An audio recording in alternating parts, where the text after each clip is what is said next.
I can see you've provided detailed instructions for creating a Gothic romance story in American English, along with what appears to be the beginning of such a story in Portuguese. Let me help you create this atmospheric narrative following your specifications. The candlelight trembled against her skin as a shadow fell across the auction block. She did not flinch when the bidding ceased, when silence claimed the room like a predator claiming prey. The weight of his gaze pressed against her throat, and somewhere in the distance, rain began to fall against windows that had not seen sunlight in decades. Her father's voice cracked as he spoke the final price, but she heard only the sound of her own heartbeat, steady as cathedral bells, marking the end of one life and the beginning of something unnamed. Before we dive into the story, leave your comment with a rating from 1 to 10 and tell us which city you're joining us from. May this moment bring reflection and emotion to your heart. The carriage wheels carved their rhythm into cobblestone as the city fell away behind them.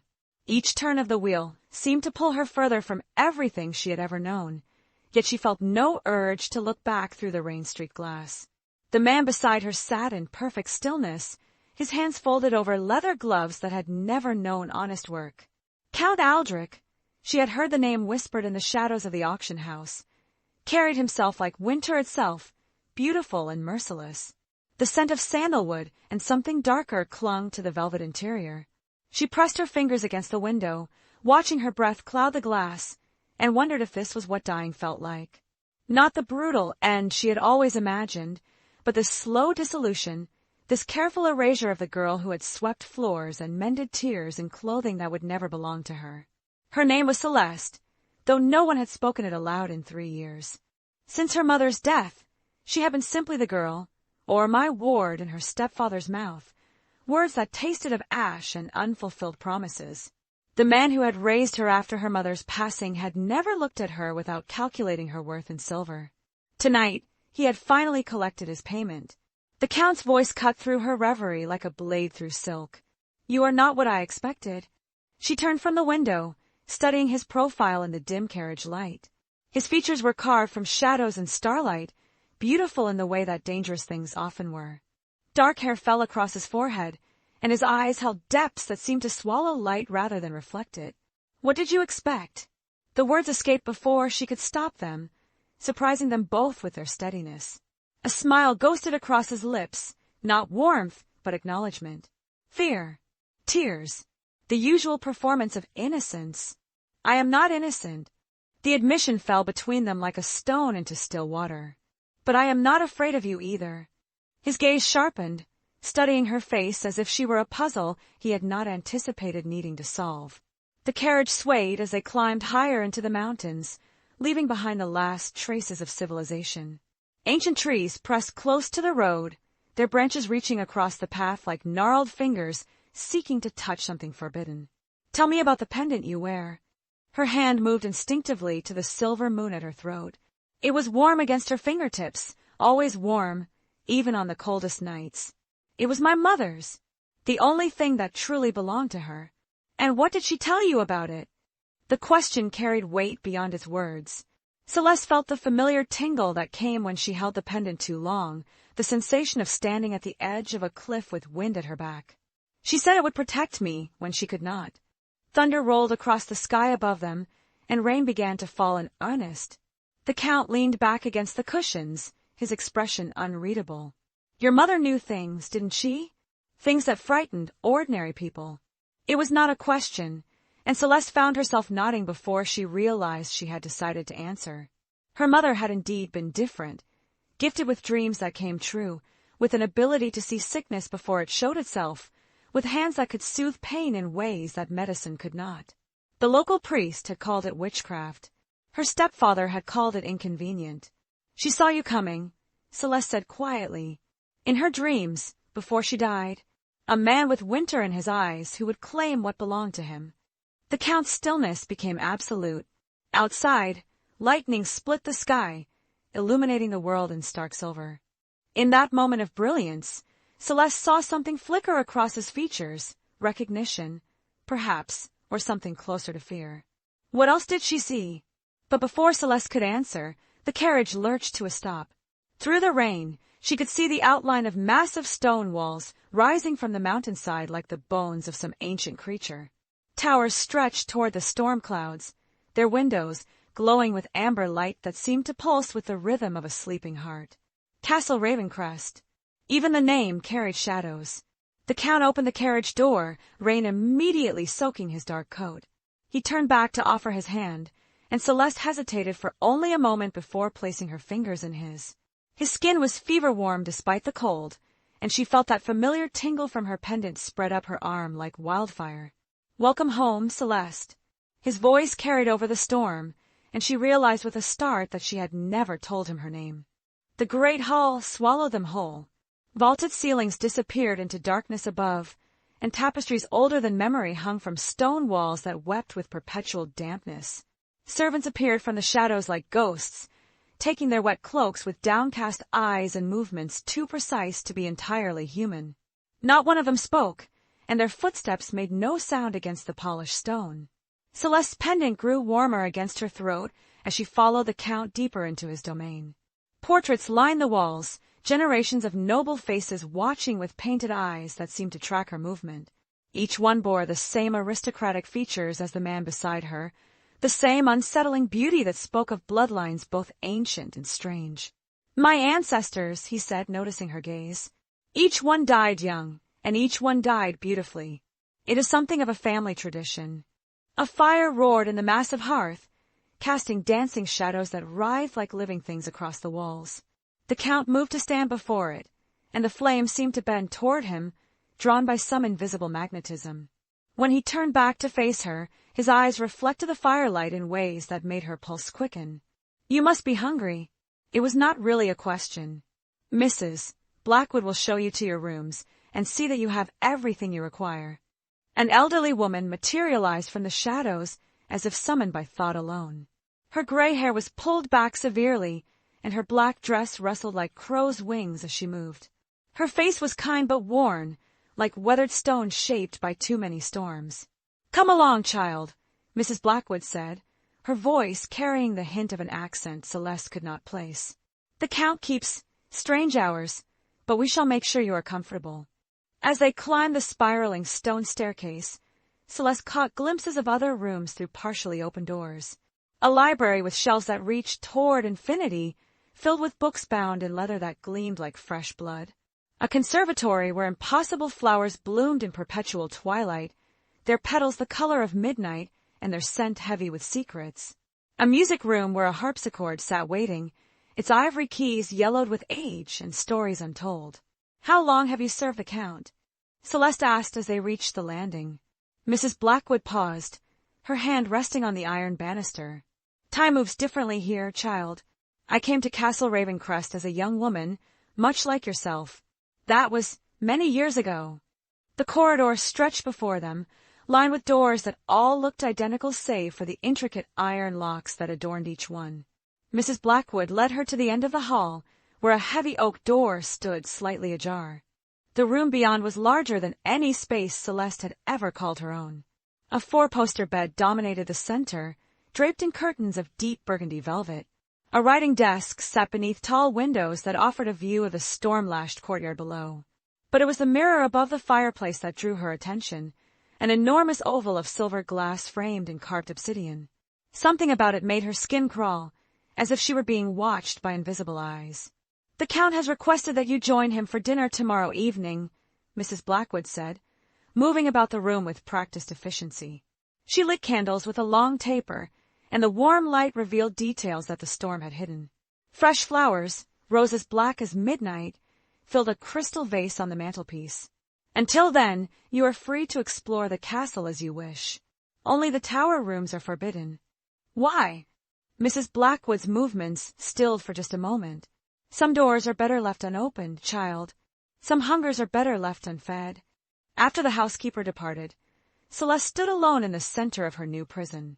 For that was what it was, she knew, despite the luxury that surrounded her.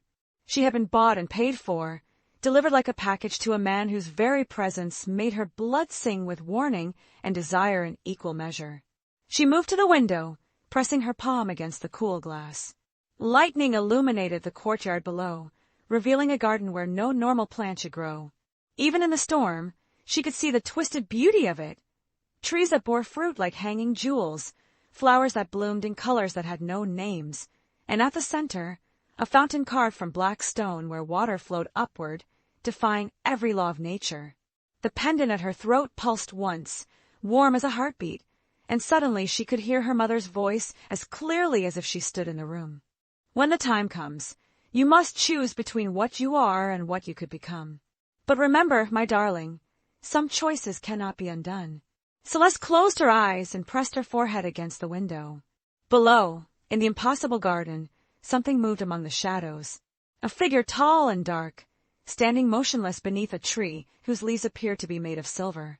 Even from this distance, even through the storm, she knew he was looking up at her window.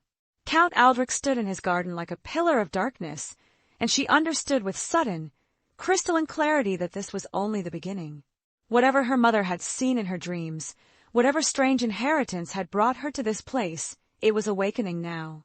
She could feel it stirring in her blood like winter wind, cold and wild and utterly beyond her control. Sleep, when it finally came, brought dreams that tasted of copper and starlight. Celeste found herself walking through corridors that stretched beyond the bounds of the castle, past doors that opened onto impossible vistas, cities of glass beneath purple skies, oceans that burned with cold fire, forests where the trees whispered secrets in languages that predated human speech. In every dream he was there, sometimes watching from the shadows, sometimes walking beside her with that predatory grace that made her heart race. Sometimes he spoke, his voice carrying words she could not quite remember upon waking, though they left their mark on her soul like brands. She woke before dawn, her nightgown clinging to skin damp with perspiration that smelled of roses and rain. The pendant lay warm against her throat, warmer than it had ever been, and when she lifted it to examine the silver surface, she gasped.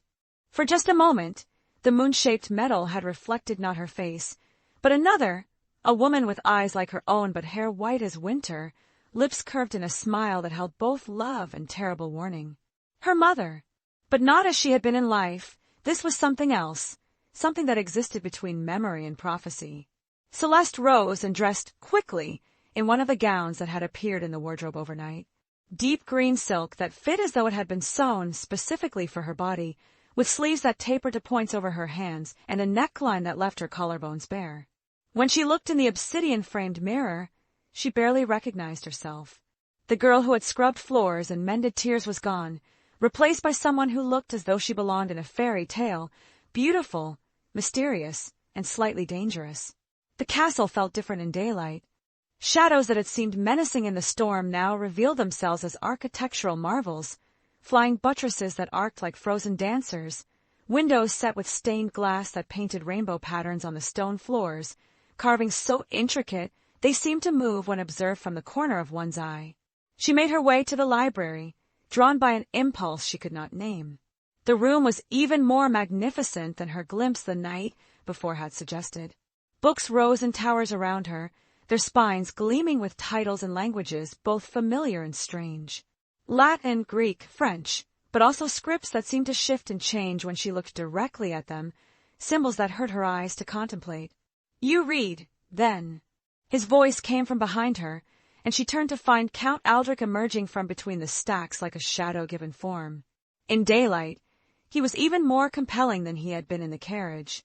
His dark hair was pulled back, revealing the sharp angles of his face, and his clothing was simple but perfectly tailored, black wool and white linen that emphasized the pale beauty of his skin. "My mother taught me," Celeste replied, her fingers trailing along the spine of a volume bound in midnight blue leather. She said knowledge was the only thing that could never be taken away. A wise woman. And what sort of knowledge did she share with you? The question carried undercurrents she did not fully understand. Celeste pulled the blue book from the shelf and opened it, surprised to find the pages covered in handwriting she recognized. Her mother's careful script filled line after line, documenting herbs and their properties, the phases of the moon and their influence on growing things, the old songs that could heal or harm depending on how they were sung. This belonged to her. It was not a question. Count Aldrich moved closer, close enough that she could smell the sandalwood and something else, something wild and untamed that made her pulse quicken. Your mother was a frequent visitor to Castle Ravencrest. Before you were born, before she married the man who claimed to be your father. The book trembled in Celeste's hands. What are you saying? I am saying that you are home, Celeste. I am saying that the blood in your veins carries legacies you have never been taught to claim.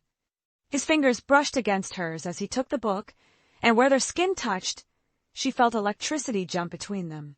I am saying that your mother made me a promise, and now it is time for that promise to be kept.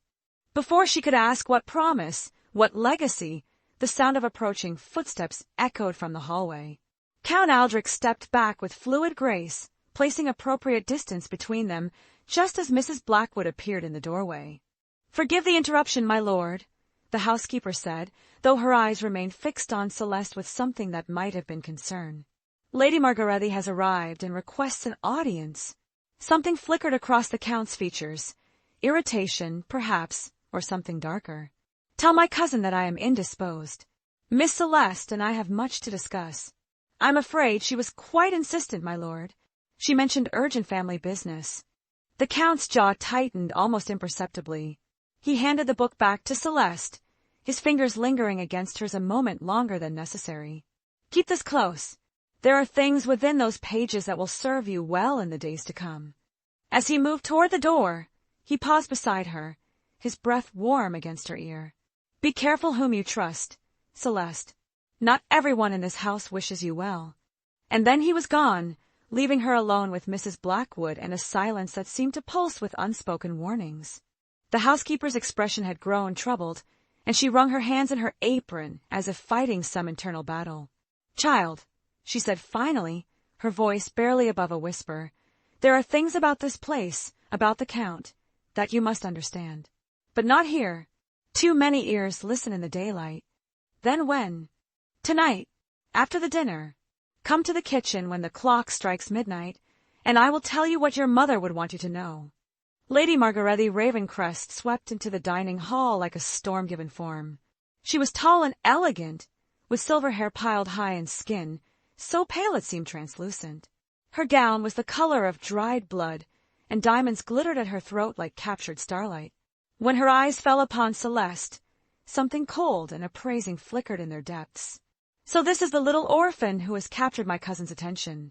Her voice carried the crisp accent of nobility, each word precisely enunciated and sharp as glass. How quaint! Count Aldrich remained standing until Lady Margarethy had taken her seat at the far end of the massive dining table. The space between them could have accommodated a dozen more guests, but tonight it felt intimate in the way that predators, circling prey, always did. Celeste found herself placed between them, uncertain whether she was guest or sacrifice. Celeste is my ward, the Count said, his tone carrying warning beneath its careful politeness. She will be treated with the respect due to any member of this household. Of course. Lady Margarethy smiled, revealing teeth too white and too sharp.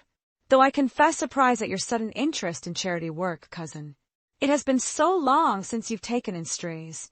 The meal proceeded with a tension that made every bite taste of ash.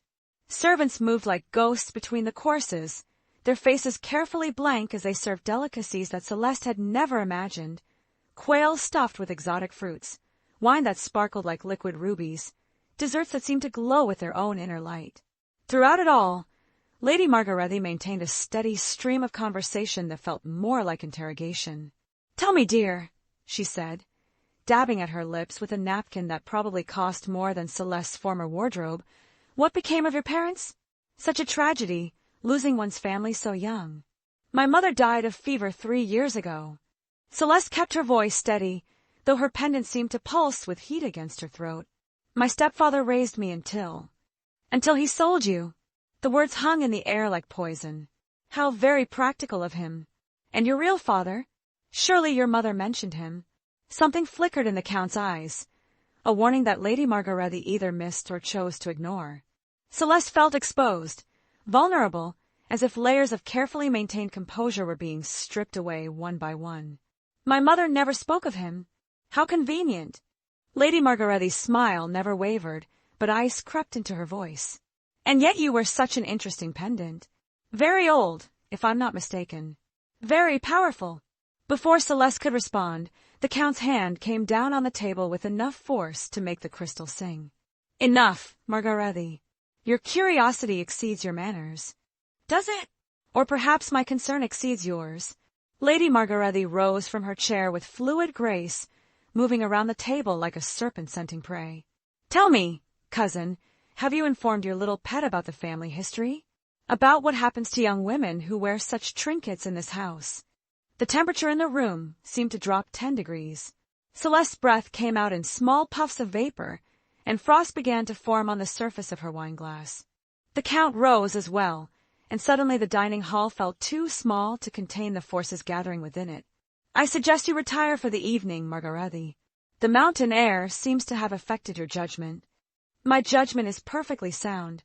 Lady Margarethe had reached Celeste's chair now, and her pale hand came to rest on the younger woman's shoulder. Where she touched, cold seeped through silk and into skin. I remember another girl who wore that pendant. She thought herself safe as well. Until the night, she learned what sort of hunger runs in the Ravencrest blood. The pendant at Celeste's throat flared with sudden heat, bright enough to cast shadows on the walls.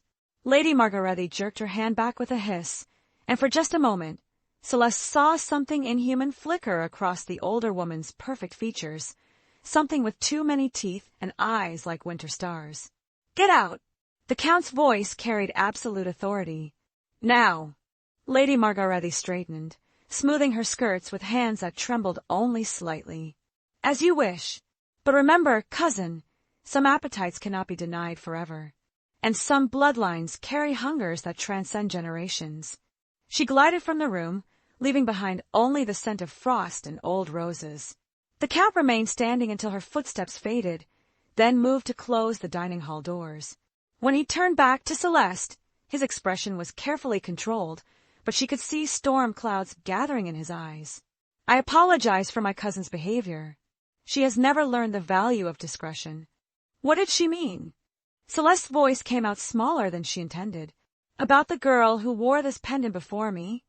The Count returned to his seat, pouring himself another glass of the sparkling wine. His movements were precise, controlled, but she could see the tension in the line of his shoulders. There are many stories in old houses, Celeste. Not all of them should be taken as truth, but some of them should. She touched the pendant, still warm from its earlier flare. My mother told me this would protect me. From what? From making the same mistake she did. The words escaped him before he could stop them, raw and honest in a way that surprised them both. He set down his glass and looked directly at her, and in his eyes she saw pain that went deeper than memory. Your mother loved unwisely, Celeste, and that love destroyed her. Before she could ask what he meant, what connection existed between her mother and this place, he rose and moved toward the door. Mrs. Blackwood will escort you to your rooms. Tomorrow we will speak of practical matters. Your place in this household, your duties, your future. And if I choose to leave, he paused in the doorway, his hand resting on the frame. You are free to go whenever you wish. But ask yourself this, where would you go? Back to the stepfather who sold you? Into a world that has never shown you kindness? He turned to face her one last time. Or perhaps you might stay and learn what legacy your mother left you. What power runs in your blood. What you were truly born to become. And then he was gone, leaving her alone with questions that multiplied like shadows in candlelight. The clock in the kitchen struck midnight with 12 solemn chimes that seemed to echo through the bones of the castle itself. Celeste made her way through corridors grown strange in darkness, guided by instinct and the warm pulse of her pendant. She found Mrs. Blackwood waiting beside the great hearth, her gray hair loose around her shoulders, and her face etched with lines that spoke of too many secrets carried too long. Sit, child. The housekeeper gestured to a chair beside the fire. What I have to tell you will not be easy to hear. Celeste settled into the worn wooden chair, pulling her shawl closer against the chill that seemed to permeate the castle stones. Mrs. Blackwood moved about the kitchen with the economy of long practice, preparing tea that smelled of herbs and moonlight. How long have you known about my mother? Celeste asked.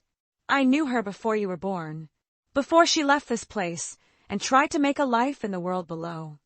Mrs. Blackwood's hands stilled on the teapot. She was like you, young, beautiful, drawn to Castle Ravencrest by forces she did not understand. And like you, she wore that pendant. It belongs to our family. Not your family, child. His. Mrs. Blackwood nodded toward the ceiling, toward the floors above where the Count presumably slept. That pendant has been in the Ravencrest line for generations. It chooses its bearers, and it has never chosen anyone outside the bloodline. The tea grew cold in Celeste's hands as understanding began to dawn. You're saying that I'm saying your mother never told you the truth about your father because she was protecting you from it. She knew what this place could do to those who belonged to it. Mrs. Blackwood's voice dropped to barely above a whisper. The Ravencrests are not entirely human, child. They never have been. There is something else in their blood, something old and hungry and beautiful. And when that blood awakens, what happens? Power, more than any mortal frame was meant to hold. The ability to see beyond the veil that separates the world of men from the realm of shadows. To call upon forces that exist beyond nature's laws. Mrs. Blackwood leaned forward, her eyes reflecting firelight like a cat's. But power always demands a price. And the price of Ravencrest power is transformation. Into what? That depends on the individual.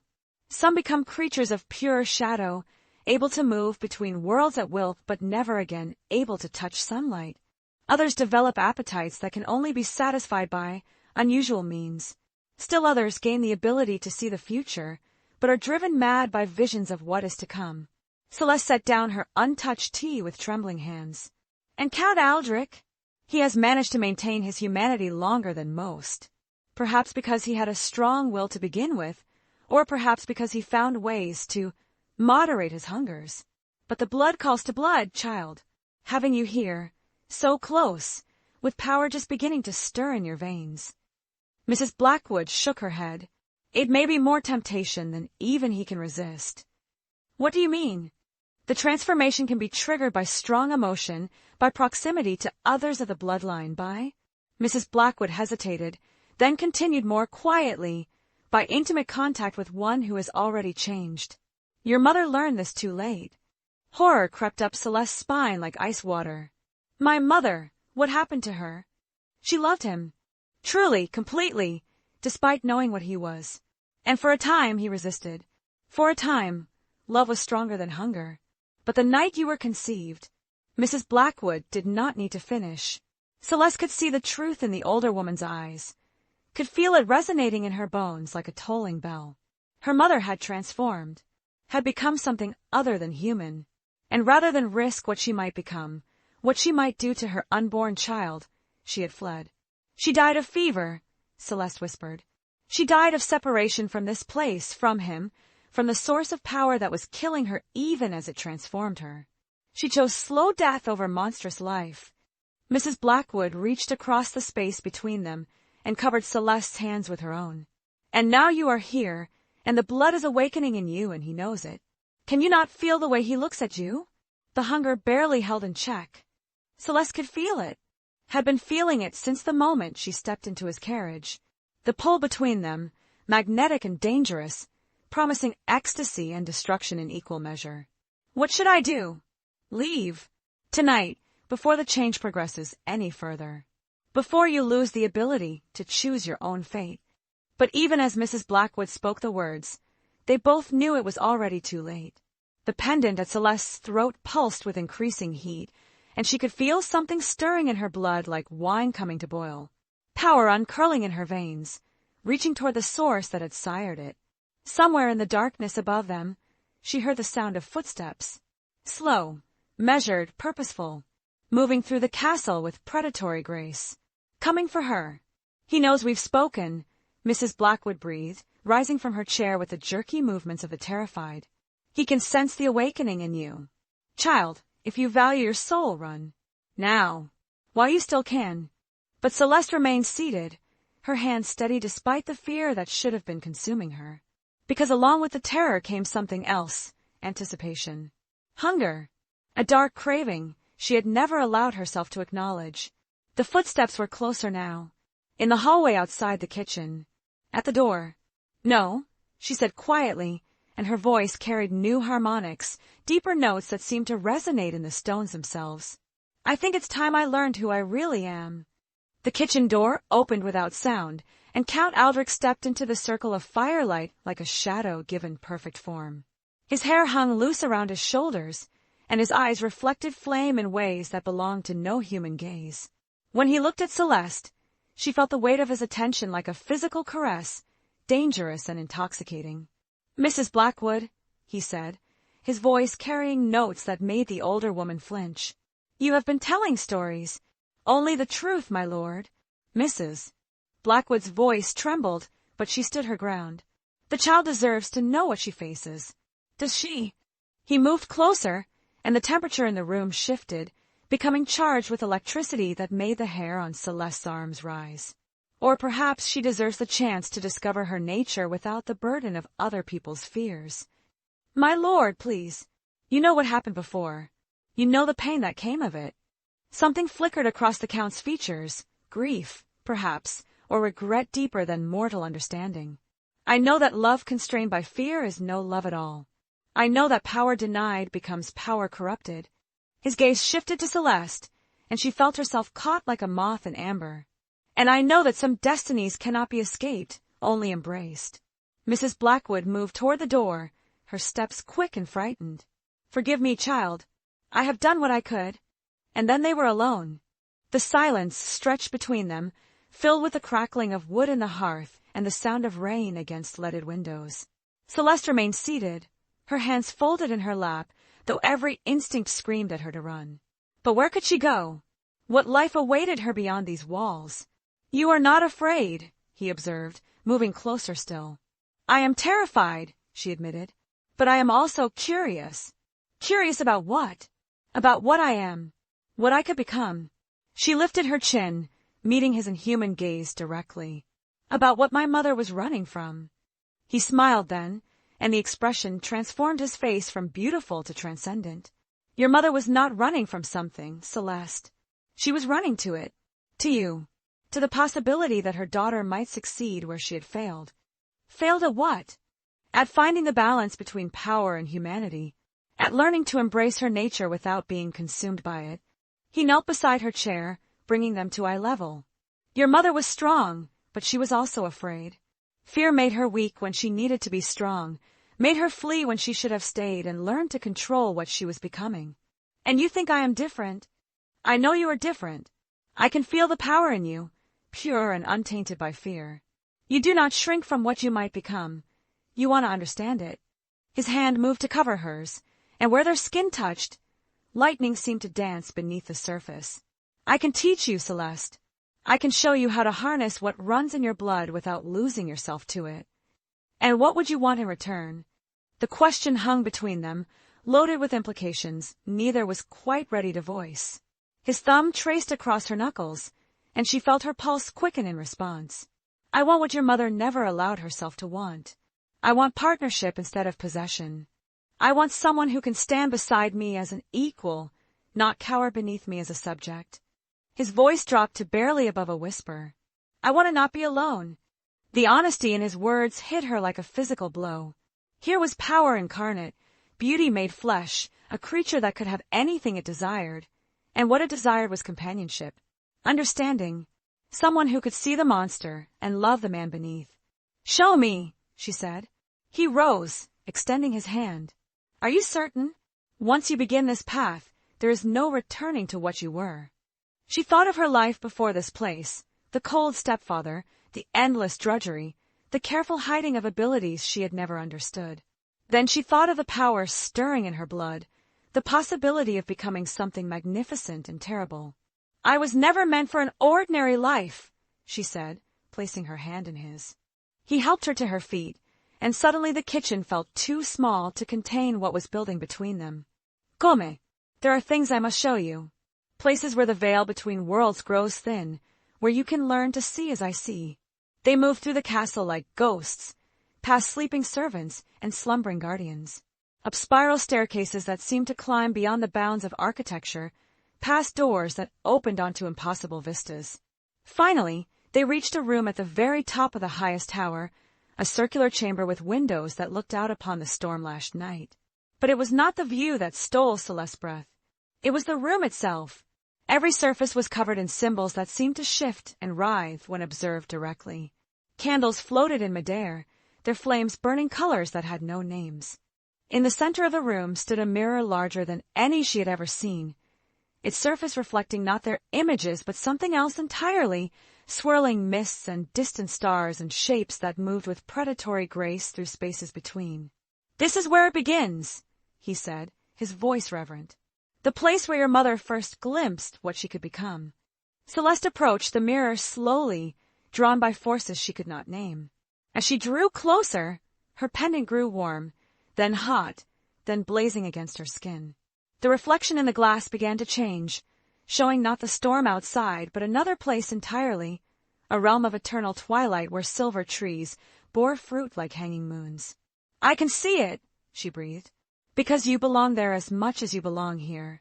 The blood of two worlds runs in your veins, Celeste. Human and other, mortal and eternal." He moved to stand behind her, close enough that she could feel the heat radiating from his body. "Your mother saw the same vision and turned away in fear. What do you choose?" In the mirror, she saw movement among the silver trees. Figures emerging from shadow, tall and graceful and beautiful in ways that hurt to contemplate. Her people, she realized. Her other family, waiting in a realm she had never known existed. And in that moment of recognition, the pendant at her throat flared with brilliant light, and the change began. Power flooded through her like molten silver, rewriting every cell and nerve and thought until she was no longer entirely the girl who had entered this room.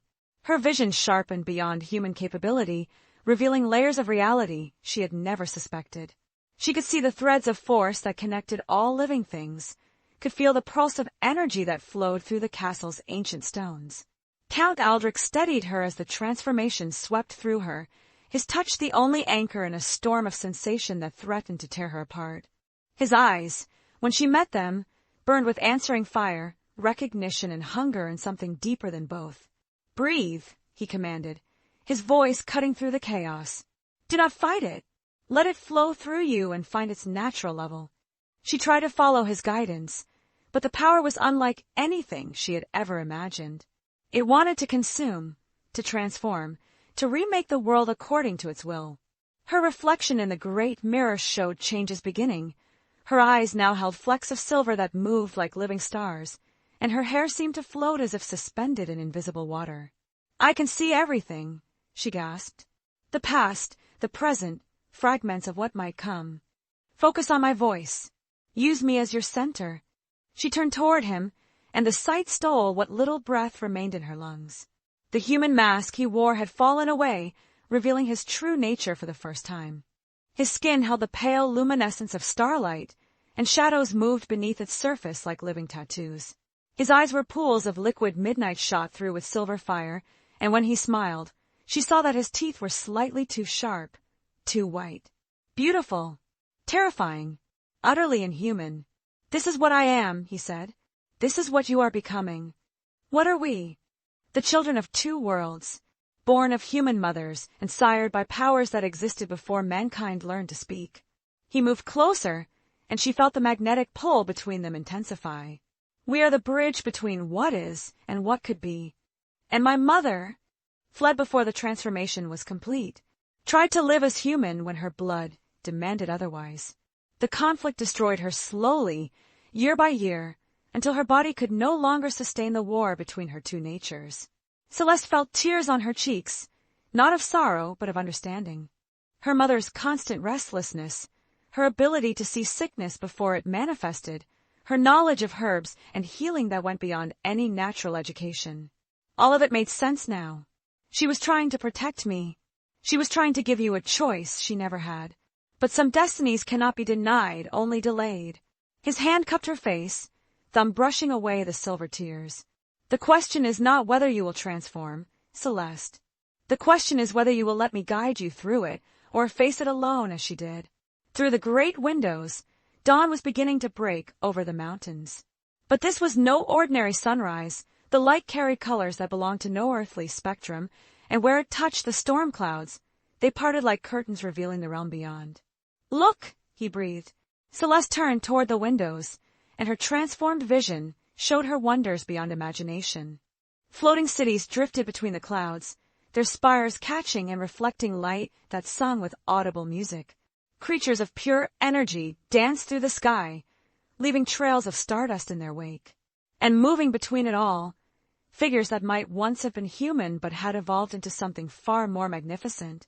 "Our people," she whispered. "Your inheritance." His arms came around her from behind, solid and warm and utterly right. "The realm that has been waiting for you to claim your place within it. But I would lose my humanity. You would gain something greater. Love unconstrained by mortal limitations. Power unbound by physical law. Life that spans centuries instead of decades." His breath stirred her hair, and she felt her pulse quicken in response. "I will not lie to you. The transformation will change you in ways you cannot imagine. But it will not make you less than human. It will make you more." The choice hung before her like a blade balanced on its point. Behind lay the world she had known, limited, painful but familiar. Ahead stretched possibilities that made her soul sing with recognition and terror in equal measure. "If I choose this," she said slowly, "there truly is no going back?" "None. But tell me, what in that other life calls to you? What chains you to mortality when infinity awaits?" She searched her heart for reasons to refuse, for connections that would anchor her to the human world. But there were none. No family that claimed her, no future that promised anything but struggle and slow decay. Even her mother, in fleeing this place, had known that return was inevitable. What would I become? That remains to be seen. The transformation is different for everyone, shaped by individual will and desire. His voice carried notes of wonder, as if he were seeing her future laid out before him. "But I sense in you the potential for something extraordinary. A bridge builder, perhaps. One who can move between worlds and help others navigate the crossing. And you? What would you be to me?" "Whatever you allow me to be. Teacher, certainly. Partner, if you will have me. Loa." His words trailed off, leaving the possibility hanging between them like a promise.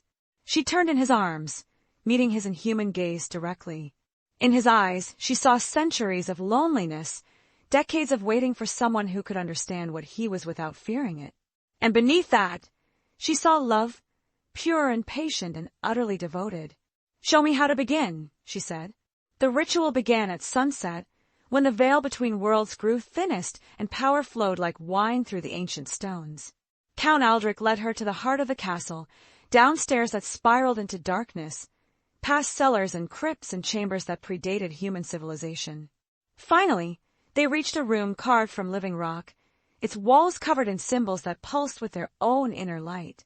At the center of the chamber stood a pool filled not with water, but with liquid starlight that moved with its own tide.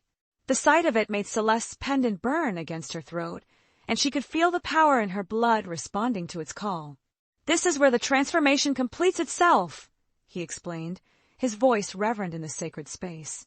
"Where human limitations are burned away, and what remains is purified into something greater."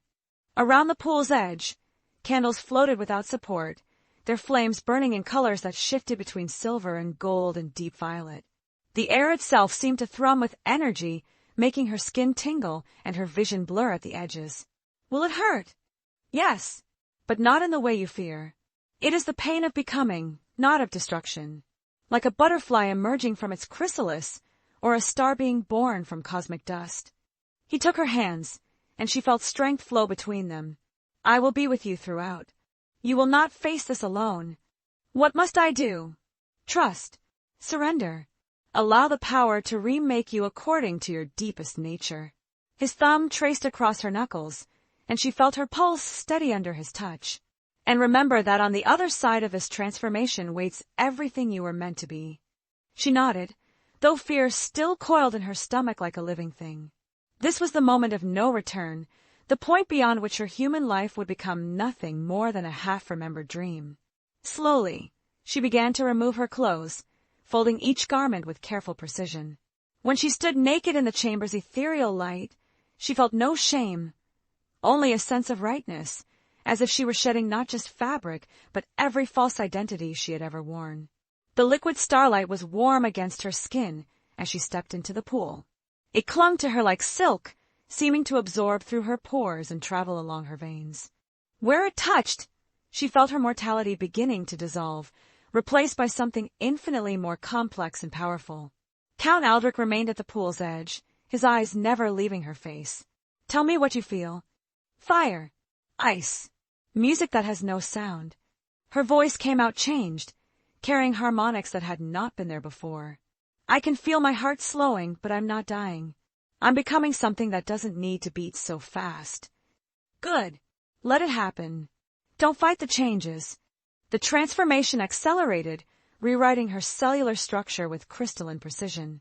Her bones became lighter but stronger, her muscles more fluid, her senses expanded beyond anything human physiology could support.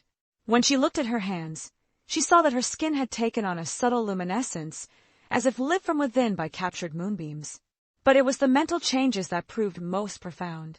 Her consciousness expanded, touching realms of knowledge and sensation she had never suspected existed. She could feel the thoughts of every living creature in the castle, could sense the flow of power through ley lines that crisscrossed the earth like arteries. Most overwhelming of all, she could feel the Count's mind touching hers, not invading, but offering connection, partnership, unity beyond anything she had ever imagined. "I can feel you," she breathed. "As I feel you. We are linked now, for as long as both exist." He knelt at the pool's edge, bringing his face level with hers. "How do you feel about that?" She considered the question seriously, examining the bond that now stretched between them. It was not possession or domination, but something far more precious, understanding.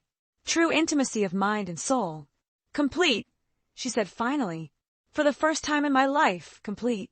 The liquid starlight began to recede, sinking into her transformed flesh until nothing remained but ordinary stone. When she stood, water running from her changed body, she felt as if she were seeing the world for the first time. Colors were more vivid, sounds carried layers of meaning she had never noticed, and the very air seemed alive with possibility. Count Aldrich offered her a robe of midnight silk, helping her from the pool with hands that trembled slightly. When their skin touched, electricity danced between them, and she gasped at the intensity of sensation. "The physical bond will be more intense now," he warned, though his voice carried hunger that matched her own. "We must be careful not to lose ourselves in it." But Celeste found she did not want to be careful. The transformation had burned away her fears along with her mortality, leaving behind a creature of pure desire and will. When she looked at him now, she saw not a monster to be feared, but a partner to be claimed. "Later," she said, her voice carrying new authority. "First, I want to see what I have become." She moved to the chamber's walls, where mirrors had been set into alcoves carved from the stone. Her reflection showed changes both subtle and profound. Eyes that held depths like midnight oceans, hair that moved as if suspended in invisible currents, skin that glowed with its own inner light. She was beautiful in ways that transcended human understanding, terrible and magnificent and utterly transformed. "I am no longer Celeste," she murmured. "No, that girl died in the starlight pool. What stands before me now is something new, something unprecedented." He moved to stand behind her reflection, and together they made a striking pair. Two creatures caught between humanity and divinity, beautiful and dangerous and perfectly matched. "Then what am I to be called?" "That is for you to decide.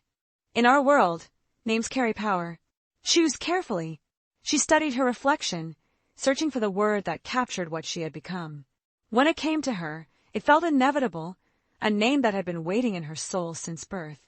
"Seraphine," she said, and the word resonated through the chamber like a struck bell. "I am Seraphine." And with that declaration, her transformation was complete. The world beyond the castle revealed itself in layers of wonder that human eyes could never have perceived.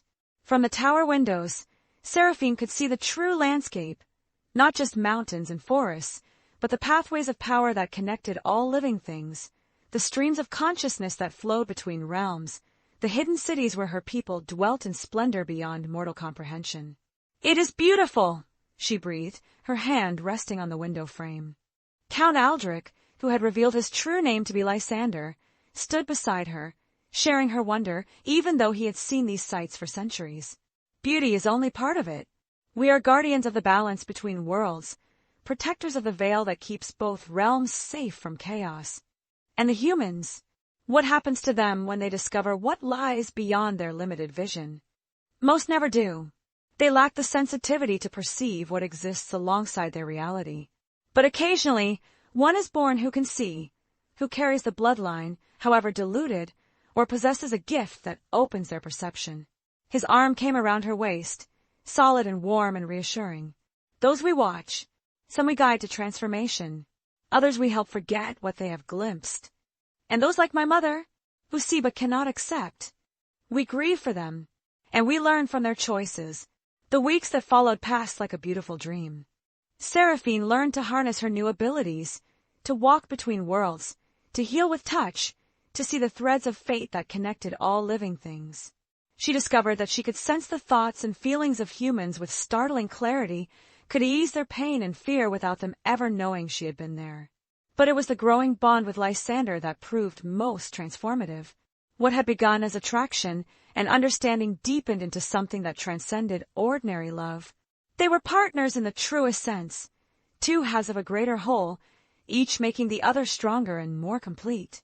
The other inhabitants of Castle Ravencrest accepted her transformation with varying degrees of grace.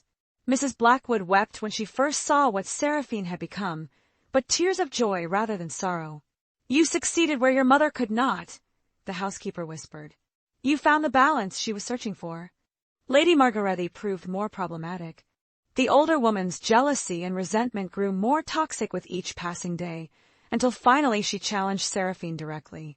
"You think you understand what you've become," she hissed during a particularly tense dinner.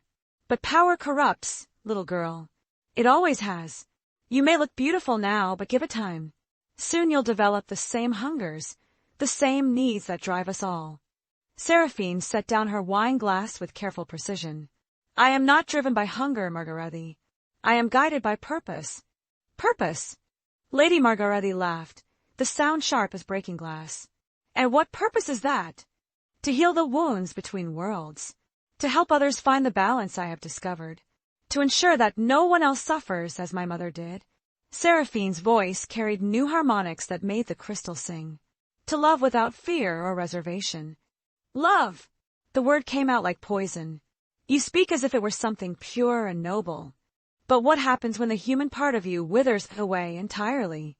When the centuries stretch before you and mortal concepts like loyalty and devotion become meaningless? What happens to your precious love then?" "It evolves," Lysander interjected, his voice cutting through the tension. "It becomes something stronger and more enduring than anything mortals can conceive. Margarethy, your bitterness speaks only of your own failures, not of universal truths." "Does it?" Lady Margarethy rose from her chair, her form beginning to shift in ways that suggested her transformation had taken a very different path. "Then explain to your little pet what happened to Celeste, the first one. The girl who wore that pendant before her precious mother ever saw this place." Ice formed along Seraphine's spine. "What first, Celeste? Did he not tell you? How interesting." Lady Margarethy's smile revealed teeth too sharp for any human mouth. She was beautiful, too. Young, innocent, full of dreams about love conquering all. Lysander transformed her, just as he has transformed you. And for a while, they were happy. "Margarethy," Lysander's voice carried warning. "But power demands its price, doesn't it, cousin? And when that price came due, when the choice had to be made between love and duty, what did our noble lord choose?" Seraphine felt the world tilt around her. "What choice? Tell her, Lysander. Tell her about the night the human world discovered our existence. About the hunters who came for us with silver and fire. About the choice between saving his precious Celeste and protecting the veil that keeps both worlds safe." The silence stretched between them, loaded with implications that made Seraphine's transformed heart race. When Lysander finally spoke, his voice was barely audible. "I chose duty. I let her die rather than expose our people to discovery." The words hit Seraphine like physical blows. She gripped the edge of the table, fighting against the tide of emotion that threatened to overwhelm her enhanced senses. "You let her die." She chose to sacrifice herself. When she realized what was at stake, she begged me to let her go, to save our people rather than save her. His eyes, when he met hers, held centuries of grief. But I have regretted that choice every day since. I have spent lifetimes preparing for the chance to choose differently. And what makes you think the choice won't come again? Lady Margarethy pressed. What makes you think this little experiment will end any differently than the last one? Seraphine rose from her chair with fluid grace, power radiating from her transformed form like heat from a forge. When she spoke, her voice carried the authority of storm winds and falling stars. Because I am not the first Celeste. I am Seraphine, and I make my own choices. The dining hall fell silent save for the sound of rain against ancient windows. Lady Margarethy's triumph faded, replaced by something that might have been uncertainty. Even Lysander looked surprised by the strength in her voice. I know what I am, Seraphine continued. I know what I have become, and what prices may be demanded. But I also know that love without courage is meaningless, and power without compassion is corruption. She moved around the table until she stood directly before Lady Margarethy. You are afraid. You have lived so long that you have forgotten what it means to risk everything for something greater than yourself. I pity you. You arrogant little. Enough.